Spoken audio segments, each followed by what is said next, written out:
So friends, I visited this library in Seattle. You can see this library.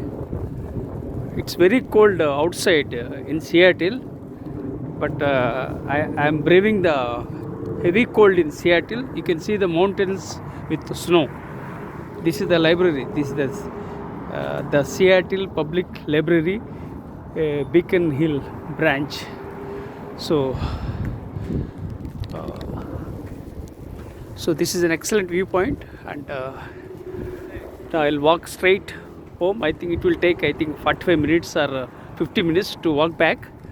So it was a great experience. This is the library I visited, and I collected a couple of samples. I got one complimentary book also. Her name is Ph.D. She gave me a complimentary book and some magazines I got. So let me walk and talk. So this is an excellent viewpoint. It's full of Seattle is full of mountains. It's very cold, and there is a heavy snow, and the weather is very tough, and it sounds like it's going to rain, but it's not raining. But so now I'll walk and talk. Let me introduce myself. My name is Professor M.S.Rao. I have authored 53 books, including the award-winning book titled See the Light in You, for which the Nobel laureate, His Holiness Dalai Lama, has written a foreword. I have 43 years of diversified experience, including Indian Air Force, business, teaching and training. And I'm a late bloomer, dyslexic, ADHD, OCD. And add to that, I had a brain stroke in the year 2021. And I don't have two-wheeler, I don't have four-wheeler. And I don't get any pension, and I don't have any regular income. And I was born into a toxic family and grew up in a toxic environment. So my life is full of struggles and sufferings. I'm 61 years old. Despite all the challenges, I rose from the ashes like a phoenix. So you can see the mountain with the snow. It's an amazing viewpoint. Really, Seattle is very beautiful. So now I'll walk and talk because I had to reach home, because it took more than 2 hours. I took because yesterday I came. I think it was closed. Today also I came. I found it was closed, but there was a guy by name Andrew. He told that the library will be opened at 12 o'clock. And I was waiting outside. It was very cold. Now also it's very cold. Then I just walked here and there, captured a couple of moments, and then entered inside the library. And let me talk about this library. And I just a moment, because there are some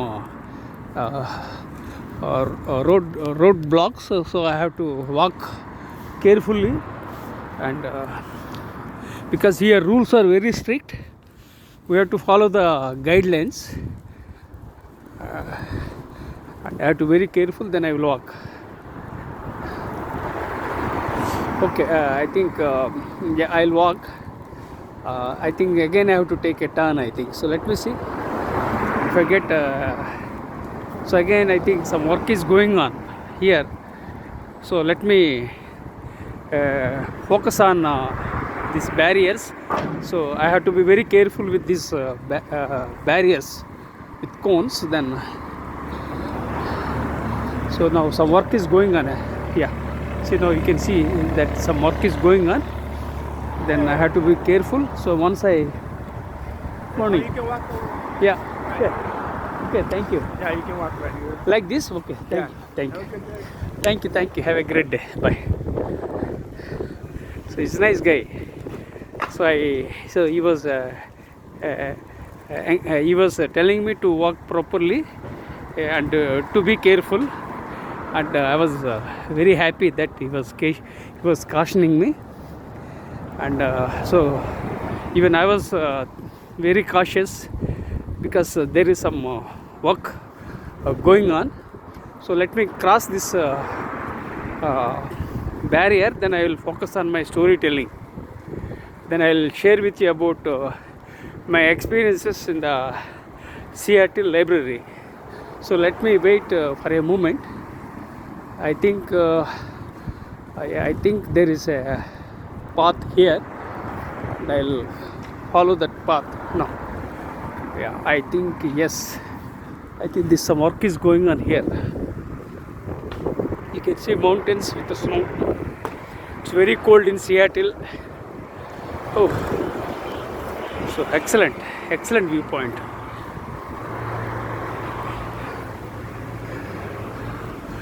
Okay, now I can focus because that barriers have been I have came out of those barriers. Now I can walk straight.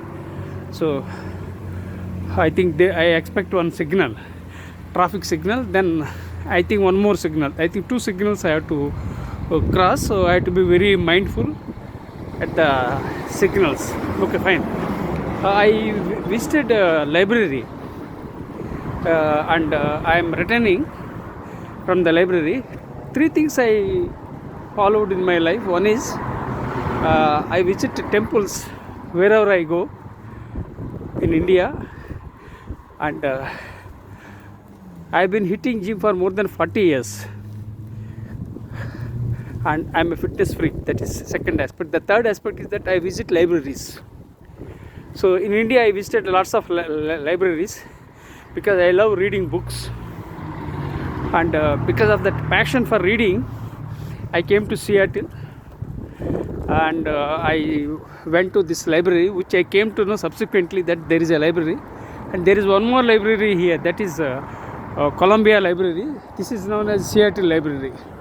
There are 2 libraries. Okay, just one is giving clearance to walk. Good people. Good.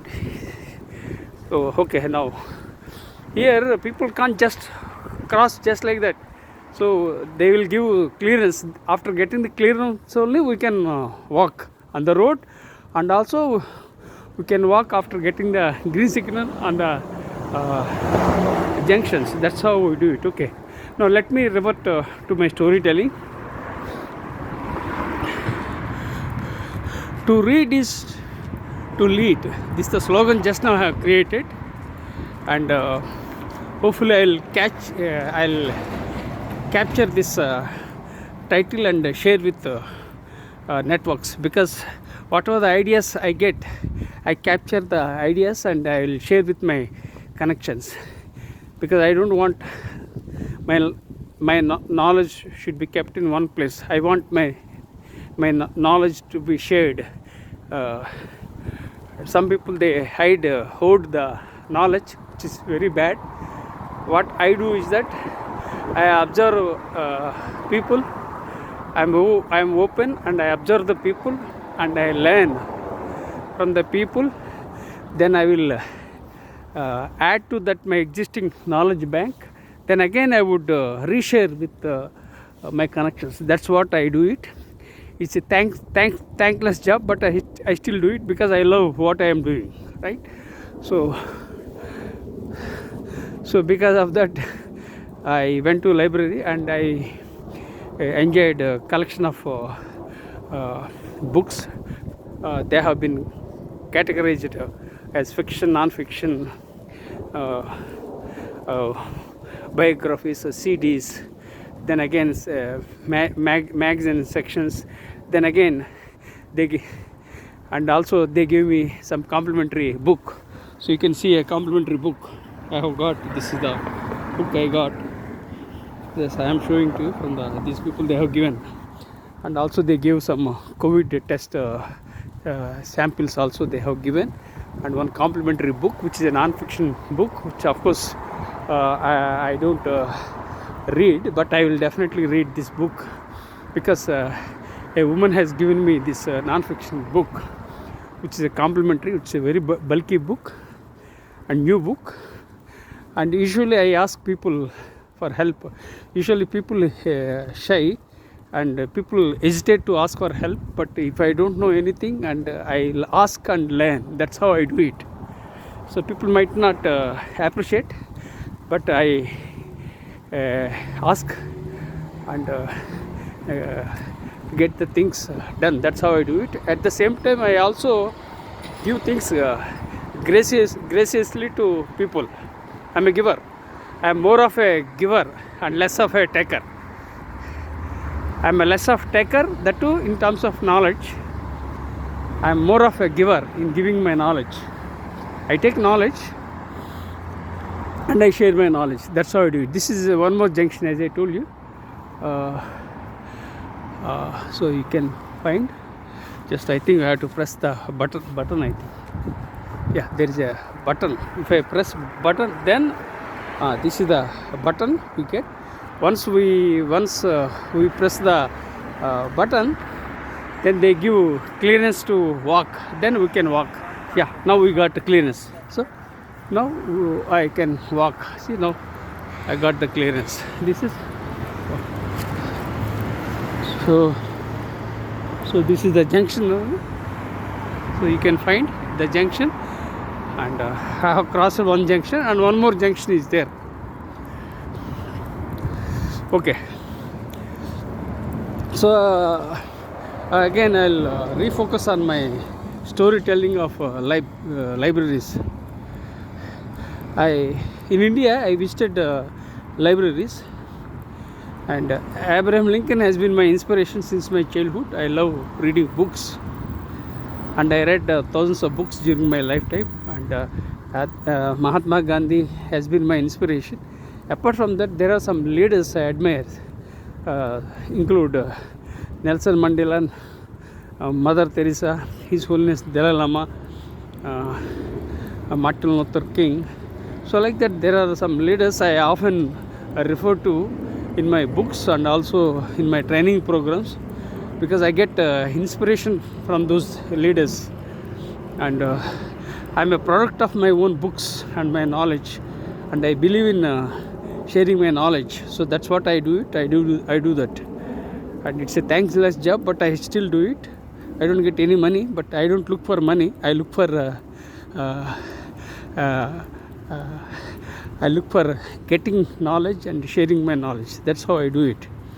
So these are all the great times, and I'm in Seattle right now with I have been with my wife and with my son Ramkrishna Sai in Seattle, and I came to Seattle because my younger son invited me and my wife to come to USA, and we planned to come 5 years back, but things didn't work out, and there was COVID at that time. Now after overcoming all the challenges, then I applied for a visa. Then again I waited for more than 1 year to get my B1 B2 visa. Then I got my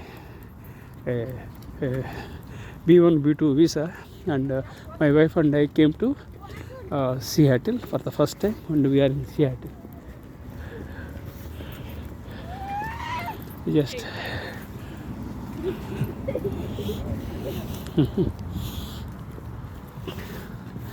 so friends, I'll share with you about my life in a nutshell in this video. I was born on October 31st, 1963 in a tiny village in India, and I was born into a toxic family and grew up in a toxic environment, and my childhood was very chaotic. I could not enjoy my childhood, and my father was litigant and alcoholic, and my mother was a naysayer, and I was cursed with toxic siblings, and this was my life. So I can't do anything. The place of birth, the time of birth didn't matter. The place of birth, the time of the birth doesn't matter, but what matters is how you want to grow as a healthy citizen and how do you want to impact the world, that matters. So I decided to grow as a healthy citizen and as a leader after I joined the Indian Air Force. So I am what I am because of the Indian Air Force, and Indian Air Force gave me an opportunity to join Indian Air Force, and I joined, and I served in the lowest rank of a corporal for 12 years. People might think that I was a commissioned officer, but the fact is that I served in the lowest rank of a corporal for 12 years. And I joined Indian Air Force at the age of 18, and on 4th February 1982, Begumpet Air Force Station, Secunderabad, India, I joined, and 5th February 1982, I went to Tamram to acquire my training. So it was very challenging and tough, and it was a cultural shock for me at that time, and it was very difficult to get along, but I started getting along because I had a dream to serve my country and to join Indian Air Force. So that dream helped me to face the challenges and to get adjusted. So finally I started loving Indian Air Force, and I was getting free food, accommodation, clothing, and I was getting a salary of around 400 rupees at that time, and every month I was sending the money to support my parents after I joined the Indian Air Force, and also I gave my money to purchase gold, then again construct a home. So lots of things I did. Unfortunately, my siblings betrayed and backstabbed, and I had lots of challenges because of my toxic siblings. So life taught me many lessons, and I decided not to trust anyone blindly. I was taken as I was a soft target for many people, and so I decided to be thick-skinned. I decided to be thick-skinned. So that's how I started reinventing, and at the age of 18, I was college dropout. I was doing a degree, and which I discontinued. Then again I continued my degree by paying a condonation fee, and I completed degree after 4 years. Usually degree takes 3 years, but for me it took more than 4 years, and I got my degree. That was BSc. So this was my life, and after I joined the Indian Air Force, I earned a couple of qualifications. They are DME from Aeronautical Engineering and BSc from the Andhra University. I got MA from Ajmer University, and I got MBA from IGNOU, New Delhi. Then I got my Ph.D. BM from Ministry of Defence. Then I got my PGDCLL, which I got from Jodhpur University when I was doing night college in Jodhpur. So you can understand the kind of challenges I underwent. All these qualifications I earned after I joined the Indian Air Force. That too by serving in the Indian Air Force. I had to work. Apart from that, I was utilizing my annual leave and my limited money for my education. So that's how I acquired my qualifications. So I was not blessed with the convent education. I was not blessed with the regular education, and I started with the Telugu language, and I learnt English and gradually adapted myself, and I acquired 6 qualifications, and all those 6 qualifications were of different areas because I didn't have any guide, I didn't have any coach, I didn't have any mentor, I didn't have any father, I didn't have any godfather to support. Everything I was doing of my own by falling and raising. That's how I did. Mostly I failed very few ways I succeeded. How I succeeded? Because I am very consistent and persistent by nature. I don't give up. This is how my life, and I served in the Indian Air Force for 12 years. Then again, people might think that I served as an officer, but I was not an officer. I served as a couple. Then after serving for 12 years, I left my service and joined for business because my father-in-law invited me to join for business. Unfortunately, my father-in-law and brother-in-law backstabbed and betrayed, so I had further problems in my life. So you can imagine the kind of challenges I encountered. I was not given anything on a platter from home, and it was a troublesome childhood. And I led a very tough life. Sometimes during my childhood, sometimes I was preparing tea and I was cleaning the dishes. Sometimes I was collecting the cash. So like there's lots of petty stuff I did in the Indian Air Force, and so it was very troublesome because I could not enjoy my childhood. But luckily I joined Air Force and started growing as a healthy citizen. So after I left Indian Air Force, I joined business for some years, which didn't work out. Then left for business and became an educator in the year 2007. I'm sharing this story. It's very difficult to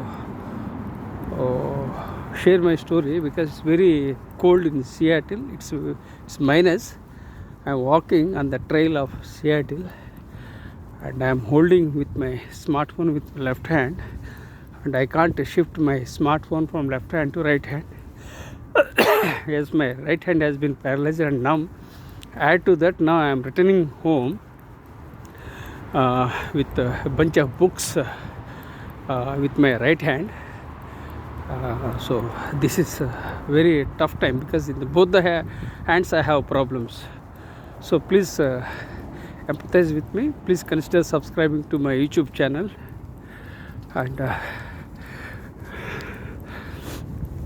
so I think it will take around 50 minutes, otherwise I have to wait. Okay, I'll do one thing, I'll wait for a moment. So what I did was I kept my bag of books, complimentary books, and I kept my smartphone aside for a moment. Then I rubbed both my right hands and created a heat and friction. Then I warmed my both hands and I started walking. So very tough. Life is very tough and very challenging, and literally my energy levels are very down today. It's okay, no problem now. So I am a military veteran, and I'll manage. I have to drink water also. No, I didn't drink water because if I drink more water, then again I'll have complications. So I limit my intake of water while walking.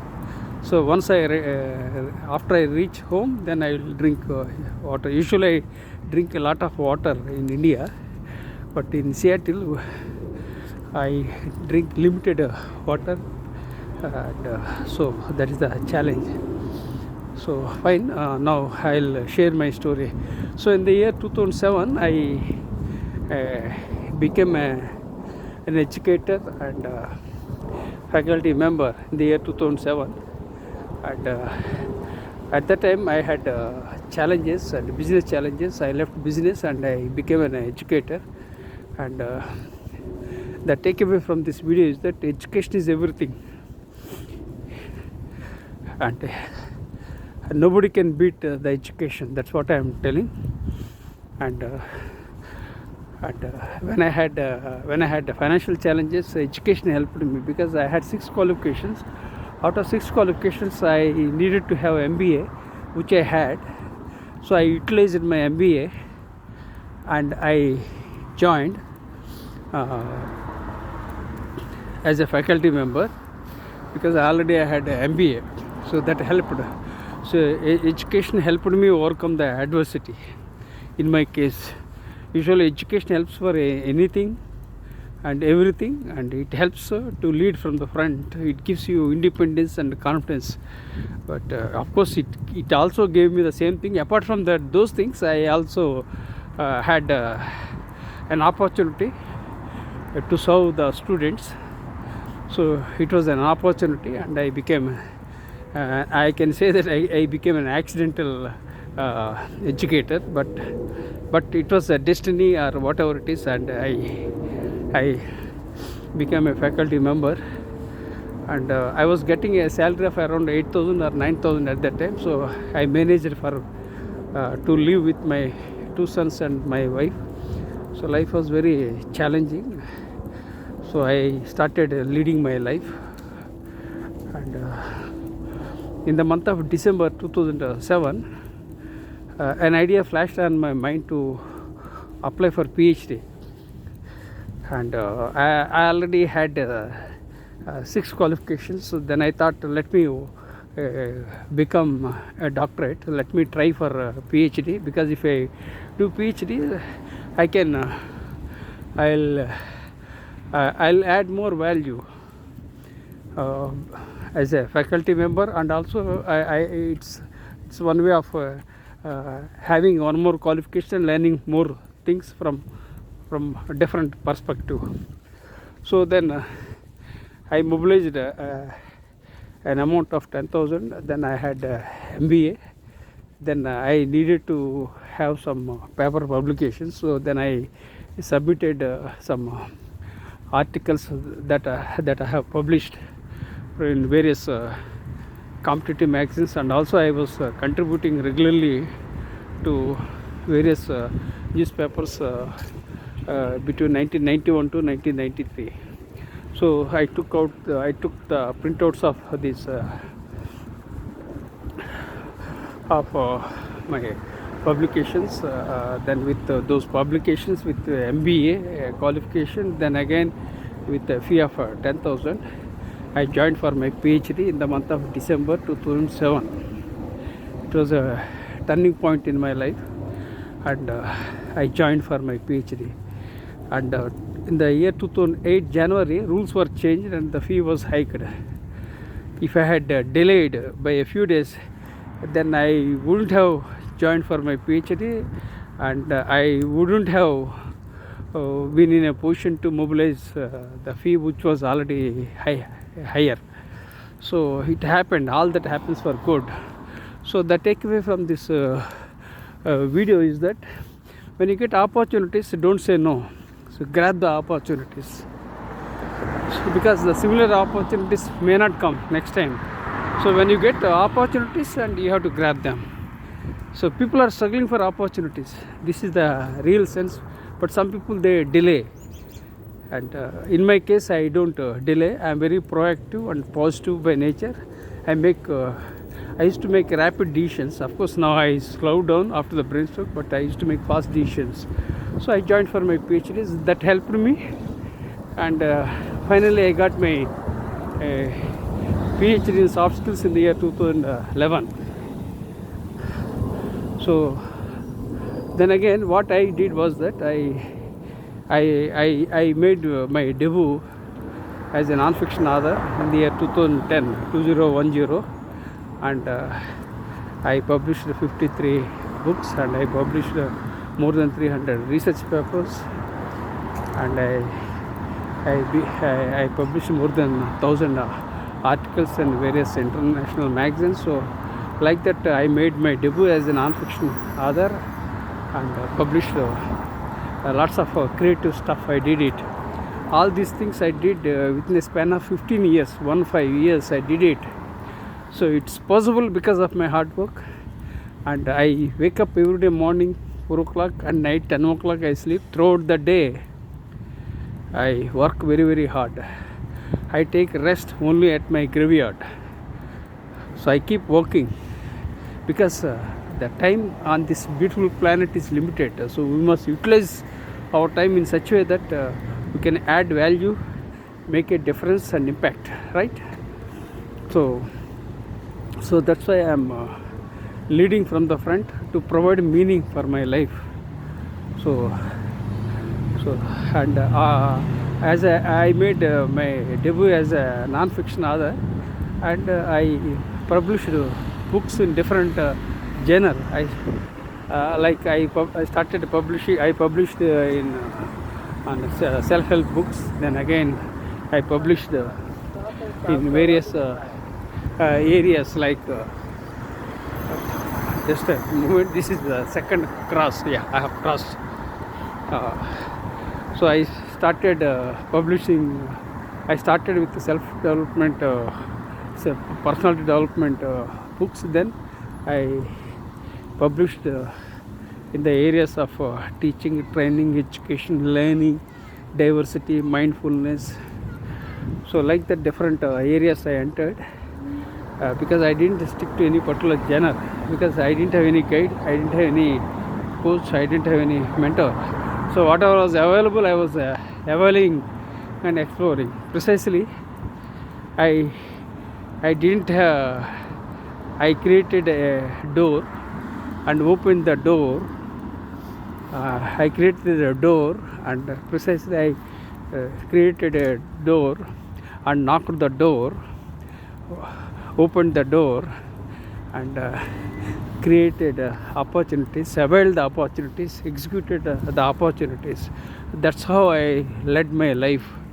So all these things I did within a short span, and this is how I did it. And now I am planning to publish a memoir, which is again a different genre. So this memoir will be about my brain stroke, back pain, betrayal, and I would like to share through storytelling. The title of the book is tentatively Survivor, which is a memoir.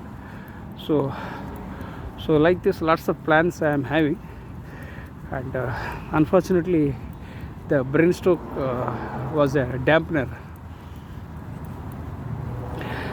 Within 15 years I worked hard. Within that 4 years I went behind, because 2010, 2021 to 2025, that means for the last 4 years I slowed down, and I can't type with my right hand, I can't eat with my right hand, and so lots of challenges. So hopefully things will be all right, and I'll start writing, and I'll publish a memoir. So this is about my life in a nutshell. Now I am exploring for opportunities to upload a documentary of my life in a nutshell. This documentary will be about my brain stroke, betrayal, then highs and lows, and most of the hard lows of my life. So all the things I would like to share, and I would like to upload the documentary on any one of the streaming platforms like Netflix. So I am looking forward to sponsors. If there are any sponsors, then I will share I will give my copyrights, and I will upload my documentary. So this is what I am planning right now. Hopefully God gives me strength, courage, and opportunities, and I will upload my documentary on Netflix or any other streaming platform. So I want my story to be out across the world, so people should understand the challenges I encountered. It is like a hero's journey, and with lots of challenges. So this is what I am thinking about my life in a nutshell. Now I will share with you. So when I walk on the trail of Seattle, I'm sharing with you my ideas and insights, and whatever is relevant and appropriate you can accept. Whatever you feel irrelevant you can discard, because life is all about learning, unlearning and relearning. So take only whatever is appropriate, relevant. Whatever is not appropriate you can discard, right? So now I would like to share with you a couple of ideas and insights, because I still have, I think, 10 minutes of time. I want to utilize my time. Embrace change, embrace technology, and embrace failures. Failure is only a comma, not a full stop. People often get upset with failures, but I would like to say that you should learn from failures, and we have to lead from the front. We have to learn from the mistakes, then again you have to keep moving forward, because failure is an integral part of life, and we have to accept the realities. And I don't think there is anyone who has not failed in their life, I believe. So everyone fails at some point of life, and however the individual is lucky, but still if he or she fails, it's part of life. So embrace failures, embrace change, embrace technology, and technology is very much required. And now we are all connected because of technology. Now I am walking with my smartphone by recording on my smartphone because of the technology. So thanks to technology. So you can't throw the technology away. When you have technology, you can improve the quality of lives, but at the same time ensure that technology don't ruin the prospects. If the technology goes to wrong actors, it will be a disaster for the humankind. So therefore we have to emphasize on right actors, right people, and so that we can harness technology for social good. And too much of social media is a problem in this world, so you have to use social media judiciously, mindfully. So now I have almost reached the home, and I think it is 37, 38, 40 minutes. So while walking I spent time, while returning I spent my time. Then in between the library was closed, so I talked here and there with unknown people. So I think more than 2 hours I have invested for the visit to library. So I calculate my cost of my investment. Investment means not money, time. Time is everything. If you don't have money, you can still earn, but time is something that you can't earn. Because for instance, if someone has 60 years of life, so you are blessed with only that 60 years. Within that you have to do that. So don't waste your precious time. And if you waste 1 second, that means you wasted 1 second of your life. That's what I believe. So use your time judiciously, wisely, smartly, for social good. And now I have reached my home. So I have a unique format of sharing my knowledge. I introduced myself, then I shared with the background of my library visit. Then I shared with you about my life in a nutshell. I request you to consider my YouTube channel and sharing with my networks. I'm very much tired. It's very cold. It's minus in Seattle. So the message is, to read is to lead. This is the message. Practice gratitude with gratitude.